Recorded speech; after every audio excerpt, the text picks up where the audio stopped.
हिंदू नेता उपदेश राणा की हत्या के लिए 1 करोड़ रुपए की रंगदारी मांगने वाली को क्राइम ब्रांच ने राजस्थान से गिरफ्तार कर लिया है। आरोपी का नाम अशोक सुतार उर्फ अबू बकर है और वह राजस्थान के बीकानेर का रहने वाला है। पुलिस पूछताछ में पता चला है कि अशोक सुतार ने एक पाकिस्तानी लड़की से शादी करने के लिए धर्म परिवर्तन किया था। उसने सोशल मीडिया के जरिए उस लड़की से संपर्क किया था, उससे शादी करने के लिए इस्लाम कबूल कर लिया था। अशोक सुतार धर्म परिवर्तन कर अबू बकर बन गया था। अशोक सुतार ने अब मीडिया के जरिए कठोर के मौलवी मोहम्मद सोहेल उर्फ मौलवी अबू बकर टिमोल से संपर्क किया। मौलवी ने उसे हिंदू नेता उपदेश राणा की हत्या के लिए 1 करोड़ रुपए की सुपारी दी। अशोक ने भी इस सुपारी के साथ काम करने की इच्छा जताई थी।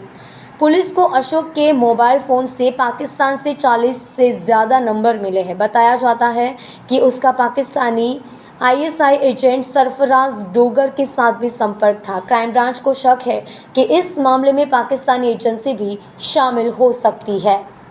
मौलवी जे कठोरनो હતો અને ક્રાઇમ બ્રાન્ચે અગાઉ ધરપકડ કરેલી, ત્યારબાદ હિન્દુ નેતા જે ઉપદેશ રાણા છે એને ધમકીઓ આપવા બાબત અને એને મારી નાખવા માટે, જાનથી મારી નાખવા માટે સોપારી આપવા બાબતનો જે ગુનો દાખલ થયો તેમાં અગાઉ 2 આરોપીઓ પકડવામાં આવ્યા છે।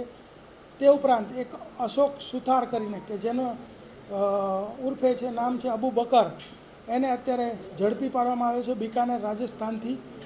આની હકીકત એવી છે કે આ મૌલવી જોડે તે સંપર્કમાં હતો વોટ્સએપ ચેટથી અને લિંક્ડઇનથી તે પાકિસ્તાનની કેટલીય છોકરીઓ સાથે ગ્રાફિક ડિઝાઇનિંગના કામમાં માટે સંપર્કમાં હતો અને એમાંથી એક ઇકરા રિયાઝ કરીને જે છોકરી હતી એની સાથે એને પ્રેમ સંબંધ બંધાયેલો અને એ પ્રેમ સંબંધની અંદર એને વાતચીતમાં ઇકરા રિયાઝે એવું કહેલું કે તારે મારી સાથે પ્રેમ સંબંધ રાખવો હોય તો તારે મુસ્લિમ ધર્મ વિશે જાણવું પડશે, મુસ્લિમ ધર્મ અંગીકાર કરવો પડશે।